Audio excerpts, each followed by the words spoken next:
What is love? We are so excited you are joining us for the last and final message of Cornerstone. The series has been amazing. We hope you've been getting so much out of it. Get ready to worship with us. Grab a pen and a notebook if you can. Welcome to church.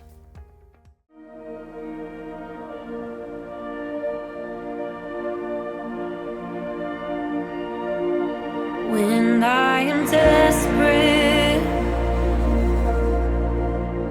there's a song that I can sing. And when I feel hopeless, there's a simple melody. It's a song for the hurting, a song for the broken, a song for the sinners, the saints, and the righteous. And it goes like this.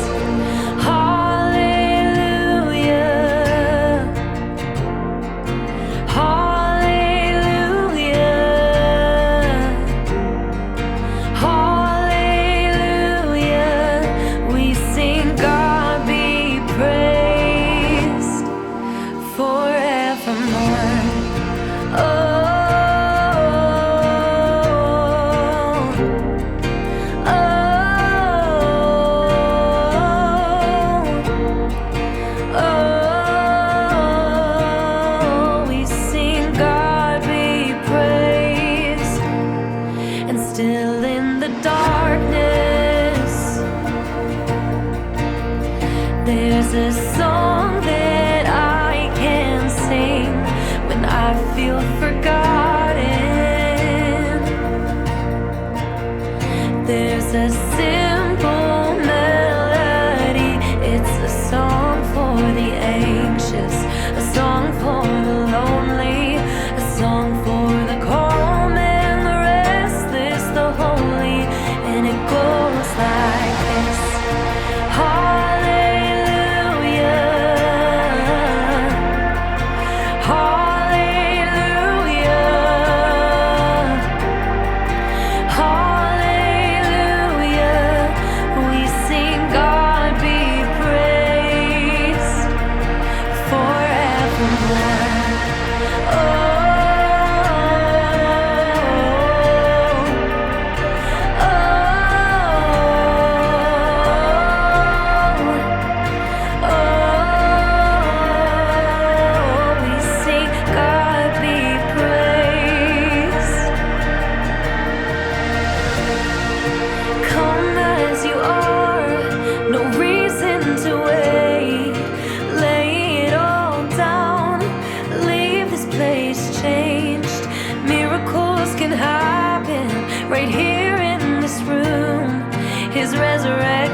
Welcome everybody from around the world, around the country, and around the state of Arizona to our online campus. So excited to have you here this weekend. Crossroads Recovery, big shout out to you guys.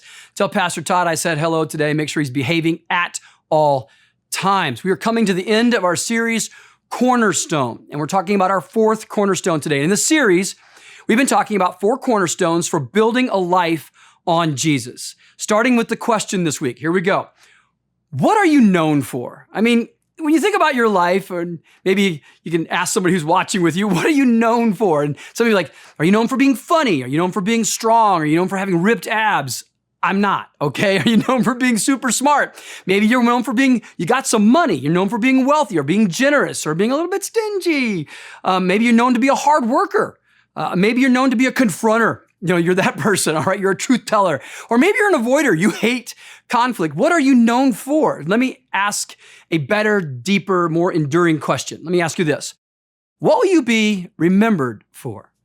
I mean, when it's all said and done, what will be said about what you've done in this life? A good friend of mine, a great administrator at our church, Ken Emmerich, he did a devotion for our team like 10 or 12 years ago, and I've never forgotten it. And he handed out these pieces of paper, and on the piece of paper, there was a outline of a tombstone, a gravestone. And it was blank in the middle. It was a gravestone outline, and he just simply said this: what do you want written on your tombstone? When it's all said and done, what do you want those final words to be engraved in stone about your life? In the end, those who know you best, whose words will carry the most weight, who walked with you, talked with you, laughed with you, cried with you, what are they going to be saying about your life? Now, when it comes to Jesus, the disciple who seems to have, when you read through the Gospels, the warmest relationship with him was John. John was in his kind of the inner circle of the three, Peter, James, and John. John had this warm relationship with Jesus. Matter of fact, in his gospel, the Gospel of John, he talks a lot about the disciple whom Jesus loved. He's actually talking about himself. So John wrote the Gospel of John, and then John 1, 2, and 3, all right? 3 small letters towards the end of the New Testament. So he wrote 4 letters in the New Testament plus Revelation, all right? But in the 1 John, and all these were written around AD 90. So he was one of the last of the disciples. He was the last of the disciples to give an account of Jesus' life and ministry. He's an old man when he writes this letter. And so he's reflecting on his relationship with Jesus. And I want you to listen to how John starts his letter, 1 John. He says this, 1 John chapter 1, verse 1. This is so beautiful. He says, we proclaim to you the one who existed from the beginning, talking about Jesus. He's always existed, whom we have heard and seen. We saw him with our own eyes and we touched him with our own hands. He is the word of life. John's like, with all of my senses, with all of my heart and with all of my mind, I experienced Jesus. I saw him. I walked with him. I touched him. I knew him. His life touched my life in a profound way. And I want to proclaim to you what I've discovered about Jesus. And John is going to help us today discover Jesus' greatest attribute, the thing that he is most known for, the thing that we should be most known for. So I want you to go with me to 1 John chapter 4. We started in verse 1. We're going now to chapter 4, verse 7. And we're going to be bouncing a little bit today. We're going to bounce between 1 John and the Gospel of John towards the beginning of the New Testament. We're going to bounce back and forth. If you're new to your Bible, all the scriptures, all the verses are going to be on the screen, so just ride along with us. Here we go. 1 John 4, 7. John's an old man now, remember that. And he's giving us his reflections on Jesus, and this is what he says to us. Dear friends, let us continue. I like that word continue. Like we need to keep doing this. I've been telling you about this. We need to continue to love one another. And John is highlighting in this moment a command that Jesus gave the disciples the night before he went to the cross, the night before he was arrested, the night before he went to the cross to lay down his life for us, to show his ultimate love for us. He's quoting a moment, a command in this conversation that Jesus has with the disciples in that upper room before he goes to the cross. And this conversation, as I've been talking about the last couple of weeks, marked John deeply. And this moment is at the heart of all of John's writings. So Jesus is in this upper room with his disciples the night before the cross. And in John chapter 13, verse 34, so we're going to go back, we're going to go John chapter 13 now, the beginning of the New Testament. He says this, Jesus talking. So now, I'm giving you a new commandment. Let's stop right there. The word new here doesn't mean like never been given before. The idea is a refreshed commandment. I'm going to dust this off and I'm going to show it to you in a new cleaned up way, in a way that maybe you can get your hearts around. I'm refreshing a very important commandment, a refreshed commandment I give to you. Pay close attention. John 13, 34. Love each other. A new commandment I give to you. Love each other.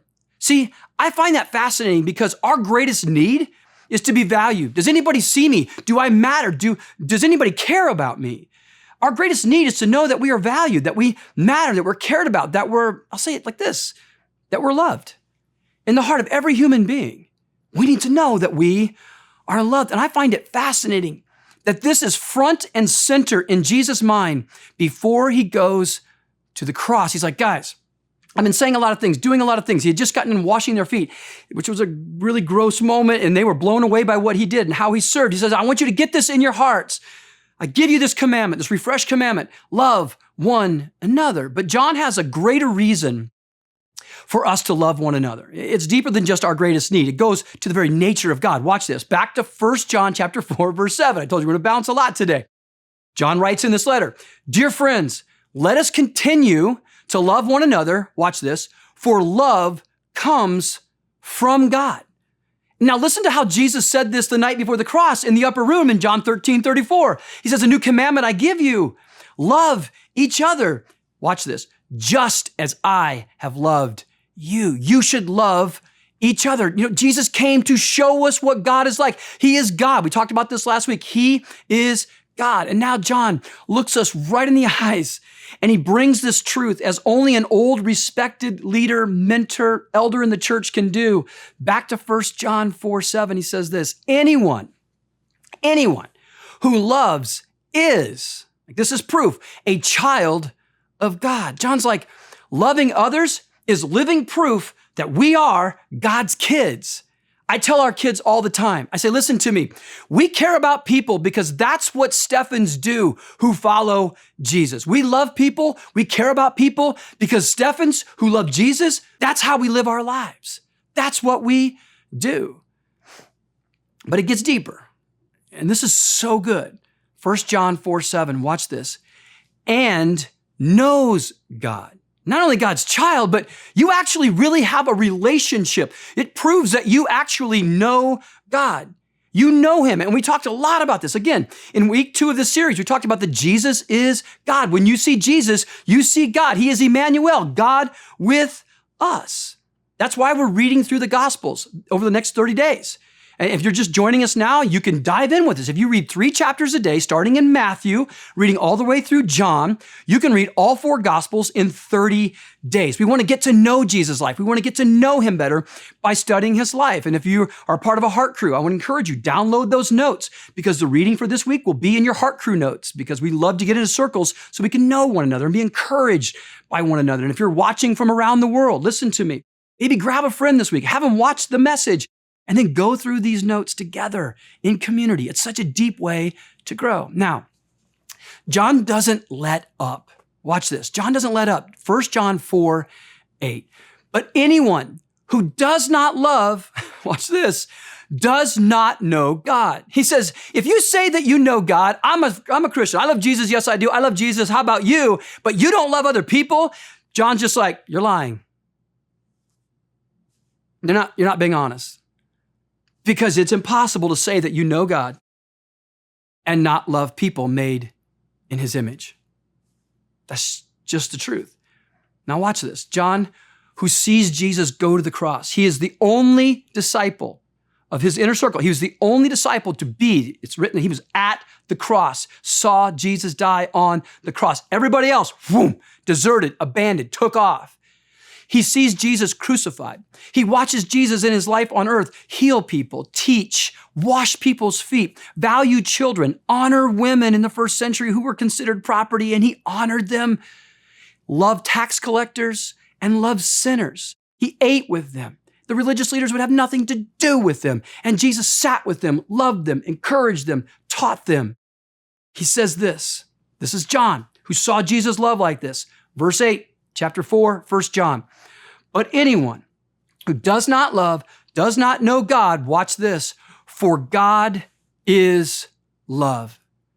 John's like, after walking with Jesus for 3 years, seeing him love and heal, I've come to a conclusion that the greatest quality, the very nature of God that I saw in Jesus, because he told us, hello, if you've seen me, you've seen God. The very nature of God is, I can only describe it one way, love. How do I describe Emmanuel, God with us? How do I describe this King Jesus? How do I describe him? He is love. God is love. And Jesus is God. Now, John reminds us of why he knows this. 1 John 4:9, he says, God showed how much he loved us by sending his one and only Son, that's Jesus, into the world. And now John gives us a fantastic definition of what love is like. Verse 10, he says this is real love, not that we loved God, but that he loved us. Some translation says, not that we loved him, but he loved us first. See, the writer Bob Goff says this, love does. Love goes first. Love isn't a response. Love is a catalyst. Love isn't dependent on being loved first. I don't love our children because they love me first. Let's be honest, our kids drained us first. Like they sucked all the energy out of our life. We got up in the middle of the night and changed their diapers and fed them. We were exhausted. They could do nothing to love us. They could do nothing to encourage us. They just looked at us and they pooped their diapers and we cleaned them. But we love them. We love them first. We didn't wait on them to love us. We didn't wait for them to grow up and see if they would, contribute to the family. No, we loved them. That's what God the Father has done through his Son, Jesus Christ. He loved us first. When we were totally unlovable, still sinners, Paul writes in the book of Romans, still sinners, Christ died for us. That's love. Love goes first. Now skip down to verse 12. This gives me so much hope. 1 John 4:12. But if we love each other, God, I like that if, that's a small, big word. If we love each other, God lives in us. It's proof that God lives in us. His Spirit, his presence lives in us. And his love is brought, that's a process word, right? It's a process word, brought to full expression in us. Love's not something that I have to produce in my heart. Now, I have the ability to choose to love or not to love, but here's the good news. Love is going to be developed. It's going to be processed in me as I spend time with Jesus, as I'm in his word, as I'm worshiping him, as I'm spending time getting to know him. The more I know him, the more I become like him. The more I spend time with him, the more I become like him. You've seen this. Couples that have been married for 40, 50 years, they complete each other's sentences. They almost start to look alike. The more time you spend with someone, the more you become like them. And Jesus is like, my presence dwells within you, and I will produce in you this kind of love. It will be brought to full expression. See, Jesus gives us the ability to love people who don't love us. That's right, because that's what he did. He loved people who didn't love him in return. He loved people who nailed him to a cross. And that same love, through the person of Jesus, the Spirit of Jesus, lives in my spirit, lives in me. So I have the ability to love people that don't love me because Jesus lives in me, and that's what he does. Why? Because he's love. He is the full expression, the purest expression of love. I remember our beautiful little girl, Olivia, our little baby that we just adopted. I remember when we first brought her home, and it started to become very obvious that we were going to be her lifelong parents. And, it's like a little bit overwhelming at first, but I was like, you know what? I'm going all in. I'm going to love this girl. And I thought to myself, I had this moment where I thought, like, how am I going to love her at the same level I love Josh, Luke, and Abigail? Like, how am I going to love Olivia like I love them? And I remember thinking the same thing when Josh was born. And then we were pregnant with Luke, and I thought, like, how am I going to love Luke as much as I love Josh? And when Luke was born, I loved him like I love Josh. And then we were pregnant with Abigail. I'm like, oh my goodness, a third child. Can my love grow again? And then Abigail was born, and like, I loved her more than the boys. It was amazing how Olivia's in our life. And I'm going, how am I going to love her? And to be honest with you, I kind of love her the most. I'm totally kidding. Don't get upset. Don't send me emails. No, I love all four of our children equally. Okay, I love them equally. But I love her. And I can't explain how my love can grow like that. But that's what Jesus does in us. He expands our love. The more time we spend with someone, the more that we're like them. The more time I spend with Jesus, the more I love like Jesus. And he can cause the love that I have for others, not just my family, but even for people who don't like me, to grow. I think about a good friend of mine, Brian Bloom, on our team. You know me, if you've been listening to me teach for a while, I get choked up pretty easily. I'll probably get choked up before this message is over today. And I've wrestled with that. Most of my life in ministry is like, why do I get so emotional? Why do I cry so much? I talked about that a couple weeks ago in my sermon. And Brian Bloom is just a great friend And when Brian and I first started working together, like Brian's like, intense older brother, dutiful older brother, get stuff done, super organized, kind of the opposite of me. But all of a sudden, after 23 years of doing ministry together, like in the last 6, 7 years, like Brian has become he just cries. Like at this point, I think he cries more than I do. And then he's become so tenderhearted. And I'm not sure if it's just because we spent so much time together, I've rubbed off on him, or he's crying because he's had to work with me for 23 years. I don't know. But the more time we've had together, the more emotional, the more in touch with his emotions, the more he and I have become alike. Like I'm more organized like he is. And I get things done. I'm the dutiful younger brother now. And he's just more tenderhearted. Like we've just really sharpened each other because we spent time together. The more you get to know Jesus, the more you become like him. So get our minds around. We got to get our minds around for just a moment. Jesus' level of love. Jesus' level of love is intense. It's so opposite of what we see today. Let me show you 2 examples of this in the Gospels. As we're reading through the Gospels, you're going to come across this. Luke chapter 6, verse 27 through 32. Listen to what Jesus says about love in this moment. He says this, but to you who are willing to listen, boy, that's a big deal for today's world. If you're willing to listen, not everybody's willing to listen these days, I say, love your enemies. Like, not just love one another, love your enemies. Do good to those who hate you. Are you kidding me? Bless those who curse you. Pray for those who hurt you. Jesus is like, you want to overcome pain in your life and abuse. You start by just finding this way through Jesus to be able to begin to pray for those who have hurt you. If someone slaps you on one cheek, offer the other cheek also. What? If someone demands your coat, offer your shirt also. Give to anyone who asks. And when things are taken away from you, watch this. Don't try to get them back. Seriously, Jesus? Do to others as you would like them to do to you. And then he says this, if you love only those who love you, why should you get credit for that? Even sinners love those who love them. Now, watch how Jesus ends the same section in Matthew's gospel. Watch how Matthew records Jesus' words. Matthew 5, 46 through 48.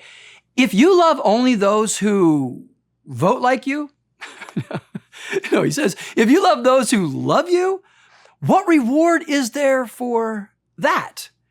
Even corrupt tax collectors do that much.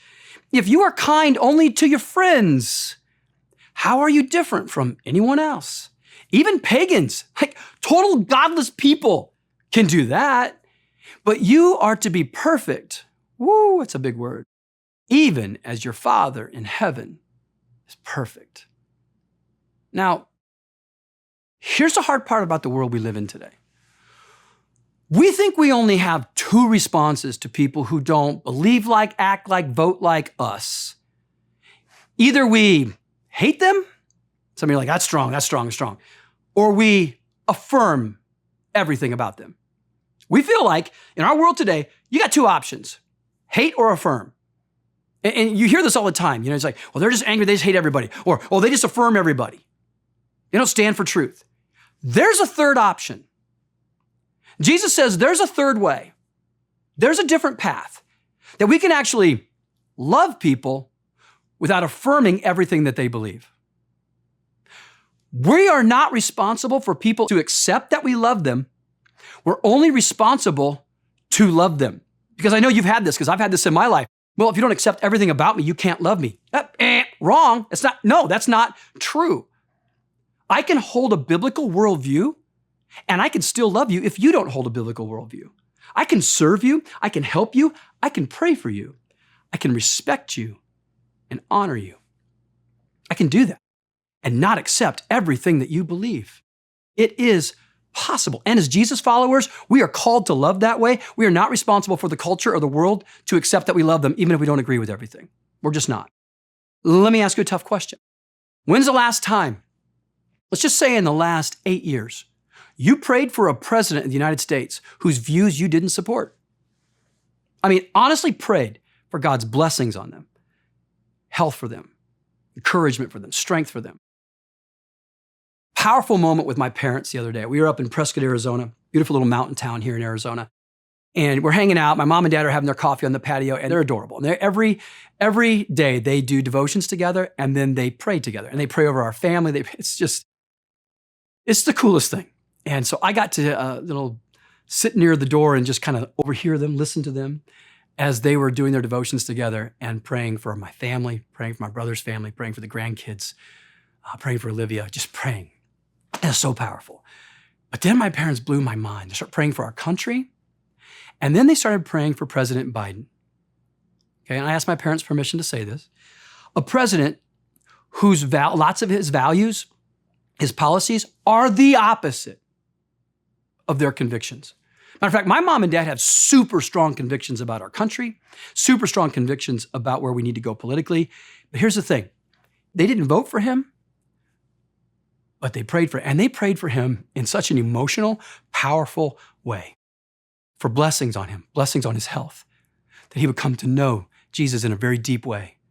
And it was just so beautiful to watch my mom and dad with such strong convictions about politics say, we're going to pray for our president. You know what I thought when I saw that?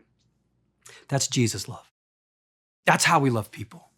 We stand strong for the truth. We stand strong for our convictions. And we don't stop praying for people around us who don't believe the same way that we do. See, I can love you and not accept everything about you. I love our kids. I don't affirm everything about what they believe. My goodness, one of my sons is a Detroit Lions fan. How in the world can you support that? All right? So it's possible. We don't have to affirm everything, but we can still love. See here, and understand this too. The opposite of love isn't hate. The opposite of love is indifference. It's inaction. It's to refuse to pray for or to neglect to pray for. It's to see a need and not to care and not to do anything about it. Here's the other thing. I think we're so flippant with love these days. We say love to everything. I love spaghetti. I love my football team. I love cake. I love you. We're so flippant with the word love that I think in some ways it's lost a lot of value. We put heart emojis on everything and we've watered down the heart. We just say we love everything. Do we really love? A Greek word that has been used over and over in these passages that we've been looking at today, a Greek word for love is simply this. It's agape. Agape. Say that with me. Agape. It's a fun word. The definition of agape, and here's some definitions. First of all, to esteem, to prize, to delight in giving. That's so good. Here's some more insights on agape love.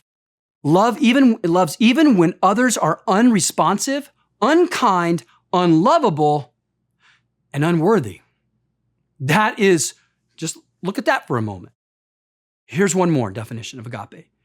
A consuming passion for the well-being of others. A consuming passion for the well-being of others. Now, I want to take a moment and I want to look at love versus lust. Because I think we get those so messed up in our world today. Love says this. Love says, I have your best interest in mind. Lust says, I have my appetites, my desires most in mind. Love forgives. Lust hungers for payback, right? Jesus said just a little bit ago, we were reading his words. He's like, hey, here's the deal. You know, if they take that from you, don't try to get it back. We want payback. We want to get it back, and we want to get them back. Love makes passions wait. Lust lets passions take. That's what happens. Love lets others shine, lets other people get the credit, and God get the glory. Lust promotes itself. It only cares about itself. Watch this. Let's look again at Jesus' command in John 13:35. Back to John, the Gospel of John, beginning of the New Testament, 13:35 says this, your love for one another will prove. I think that is so good. Your love for one another will prove to the world that you are my disciples. You want to know how the world will know that you follow Jesus? It will be proven by the way that we love, by the way that you love, by the way we love people around us. You see, I believe the following statement to the core of my being will be defined by how we treat people. How are we going to be remembered? You'll be remembered by how you treat people, because where your focus goes, the energy is going to flow. So what you focus on is what you're going to become. My challenge to us today, and my challenge to myself all week, focus on loving people, because that's what I want to be known for. So if I want to be known for that, I need to focus on loving people. We had a consultant years and years and years ago came to our church and was kind of checking things out and talking to us about different things and ministries that we were starting and things that were happening. And this consultant said to us, he goes, you know what? You really are a different kind of church. And this was one of the greatest blessings anybody outside of Pure Heart has ever said to me. It's like, you guys, a lot of churches talk about being a different kind of church. You guys actually are. And he says, and I love it. I love your mission. It's a breath of fresh air. I love the way that you love the community. I love the way you love Jesus followers. And I love the way you love people who aren't Jesus followers.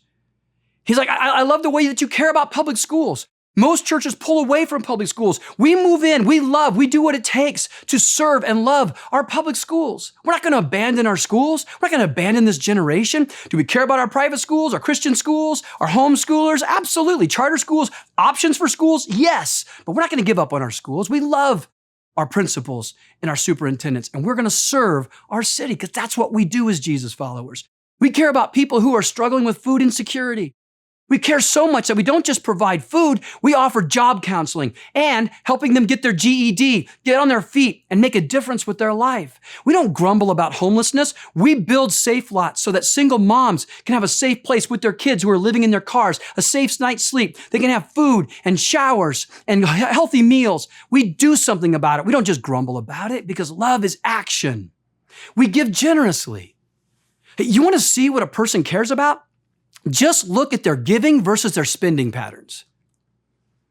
You want to know what level you are with love? Just take a look at your giving records. Just take a look at your spending records. Is life all about you? Or do you care about other people? It's one of the greatest reasons I give every single month here at Pure Heart, because I know when I do that, I'm saying, you know what, Jesus? I care about making a difference in people's lives. I'm not going to spend it all on me. I love the fact that we are vulnerable as a church. We talk about real stuff. We talk about addiction and sex and sexuality and issues that impact our world. We're not afraid to go there with love and truth. We love the unborn child, and we love the mom who's been devastated because she had an abortion. See, Pure Heart can be messy. We're not a social club with a bunch of Christians just hanging out every week. It's graduate level love here. And I love that about our church. Friends, for the last few weeks, I've been talking about these cornerstones. Week 1, Jesus is king, so we should surrender to him. Week 2, Jesus is God, so we need to know him. The most important thing we can do is know him. Last week, we talked about, it was so powerful, Jesus is justifier. So what should we do? Repent, turn from our sin, and receive his grace and his mercy. And our final cornerstone. And I'm telling you, family, if we can get our hearts around these 4 cornerstones, this is a solid foundation for living for Jesus. Jesus is love. Jesus is love. He is God in flesh. And John said it. When I looked at him, when I saw him, what I said was this: he is love. He is the epitome, the greatest example, the greatest expression of love. So what's our response? How do we respond to Jesus being love? As followers of Jesus, here's my response. Be living proof of his love. Live your life in such a way that you are living proof of his love. My good friend Ken did that devotional years and years ago. Tombstone. What do you want written on your tombstone? Right? Here's what I want. When it's all said and done, here's what I want on my tombstone. Just simply these 2 words. He loved. That's what I want to mark my life. When it's all done. And hopefully more will be done than said. Hopefully I'll be more walk than talk. But in the end, my life, what will mark me is simply this. The love of Christ flowed through my life, that I was living proof of the love of Jesus in my life. He loved. That's what I want. About 1.5 years ago, 2 years ago now, Nicole informed me that we were going to be adopting this little baby girl, Olivia. At first, I wasn't sure. It was an overwhelming moment in my life. We had all 3 of our kids were pretty much raised. Abby was getting ready to head off to college at Grand Canyon University, and I thought, man, we were going to be empty nesters. We had all these dreams of things that we were going to do, and I know I've talked so much about Olivia. But just go with me one more time here today, because it's really important you understand this part of our story. Because to me, it's one of the greatest stretching, the greatest empowerments of love that God's ever done in my life. And so, my wife's a saint, and I got on board with her. And I said, absolutely. Let's go on. Let's love this beautiful little girl. There's some pictures coming up of Olivia. She's so adorable. We just adopted her. I told you guys last week, we just officially adopted her. And so we had this whole plan about empty nest, what we was going to do. And God just stretched my ability to love Olivia. And I kind of laugh about it sometimes because when Olivia is 18 years old, I'll be 70. I want to be in shape for her. That's why I've been working out so much and losing weight. Those of you who know me for a long time, I've lost like 75 pounds. And Olivia's had a huge impact on my life. I want to be there for her. I want to love her well. I just do. At her graduation, I don't want people to be like immediately thinking that I'm the grandpa. Hopefully they'll think it might possibly could be the dad. You just don't know. So here's what's going on in our world. I know on social media, maybe if you follow me on social media, you saw that after Olivia's adoption, I said, and more to our story is coming, an important announcement's coming. A couple days before Olivia's adoption court date, we got a call from the state of Arizona. Olivia's biological mom had another baby. She was born at County Hospital, once again on drugs, on fentanyl. Not as to the same level that Olivia was. Ava is her name, and she has only 3 days on morphine coming off of fentanyl. Olivia was 29 days on morphine coming off of fentanyl. And so here's some pictures of Ava. Here's Nicole and I with her at the hospital. And on Monday of last week, Monday evening, the day that we adopted Olivia, that very night, Ava, her sister, her half-sister, was delivered to our house by DCS. Here's what you need to know about me. Jesus just continues to grow my ability to love. There's times I wonder, like, Nicole's all in, she's just immediate like, whoa, this is going to be so awesome. And I'm just like, God, how am I going to do this? But the moment I heard about Ava, the Lord already started stirring my heart. I don't know how long we'll have Ava. I don't know if we'll get to be her forever family. But here's what I know. Jesus already told me that if we get that opportunity, I'm going all in. We're going to make sure that Olivia gets raised with her sister Ava, and we're just going to trust God in the process. And He is growing my ability to love. I was holding her the other night and feeding her. She's so small. She's only 4 pounds. And I just love her. I don't know how to explain it. I love her. I love her already as if she is my own biological daughter. Just like I love Olivia, I love her sister Ava. And I'll always love her. And here's the deal. When it's all said and done, and there's that moment at my memorial service and my whole family gathers around and Nicole's there with the kids and Olivia's there and we pray that Ava gets to be there with us as well. Here's what I want to hear my family say. If there's a way that from heaven I can listen, here's what I want to hear them say. After everything's said about me and all of you will say really nice stuff. Okay, it's going to be really good, okay? But when all the nice things are said and all that stuff is said and done and my family is gathered by the casket, here's what I want to hear. I hope you start with my wife. She'll say, here's what I know about your dad. A lot of good things have been said. Here's what I know about your dad. Other than Jesus, no one loved me like him. Then I want to hear Josh and Amanda and Luke, Abigail, Olivia, and Ava. I want to hear him say the same thing. There is no one other than Jesus who loved us like Dad. That's what I want said about me. I think that's what every one of us as Jesus followers need to have said about our life. She loved. If that becomes a cornerstone of our life, we will make a difference in this broken and hurting world. Family, thank you for taking this journey with me. I think the last 4 weeks have been so important in my own life, but I believe that they've impacted you in a great way as well. So before we end this series, I want to give you an opportunity to make the most important decision of your life. If you're able to, would you bow your head with me for a moment?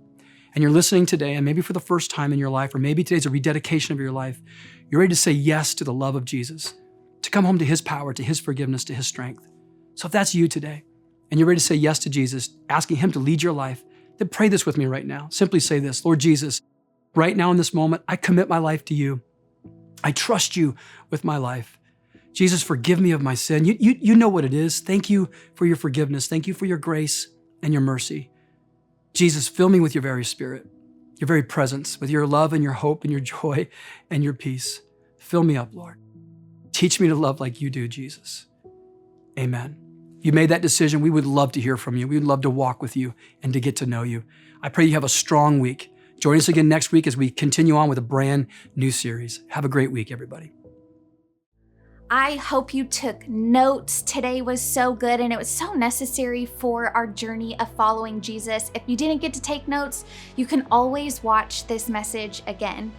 But if you raised your hand, if you decided in your heart, wherever you're watching from, that you want Jesus in your heart and in your life forever, we would love to know that. You can visit pureheart.org/handraised so we can know and pray and celebrate this new journey of following Jesus. Or if you're watching for the first time, again, we would love to connect with you. Fill out an online connect card at pureheart.org/connect so we can know who's watching with us. And if you've been watching and tuning in with us for a while, you know how much we care about bringing church together and really pushing becoming like Jesus for the sake of others. And we get to do that through our Better Together group. So check out this next video.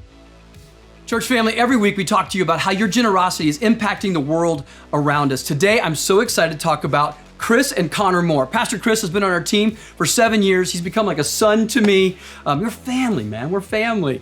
He and Connor are getting ready to plant a church in Central Phoenix at Indian School and Central, to be exact. We are so excited about this. So there are 10,000 people that have moved into this area just in the last 3 years, and they're expecting over 10,000 more in the next 2 years. So this area is booming. It is in desperate need of a great young family that's in love with Jesus to make a difference. And when you think urban ministry, this is the guy. Look at this guy. This is urban ministry.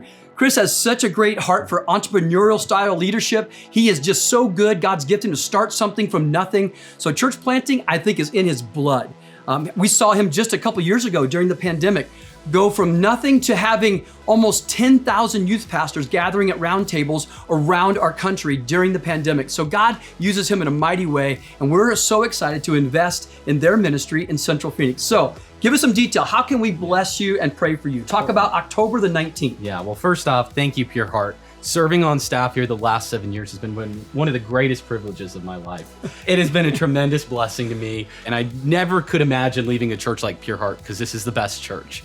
And unless God told you to move to Central Phoenix. That's right, to Central Phoenix. Yes, so on October 19th, we're going to be hosting a sending party and a night of prayer where Pastor Dan will pray over us, the church. You can come and be a part and pray for the future of the church, share words of wisdom and knowledge and scripture just with us as we go and pioneer a life-giving church. See, we want to introduce truth to the table of the people who are living in this area. We want to give purpose to their passions, and we want to give salvation for their souls. We're believing God for a mighty work in Central Phoenix, and I just imagine what God could do with a church like this in a place like that.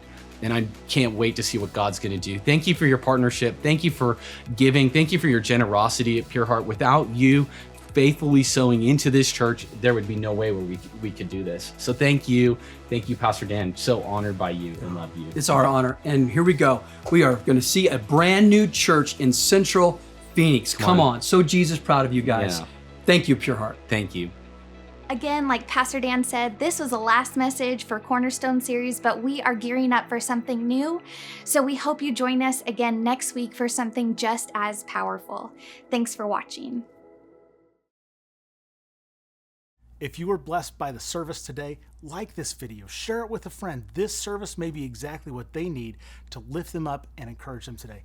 This online campus is growing with new and exciting releases, new worship songs, growth tools for your spiritual walk, podcasts, uplifting and powerful sermons. So go ahead, click on the Pure Heart logo to subscribe to our YouTube channel so you don't miss out.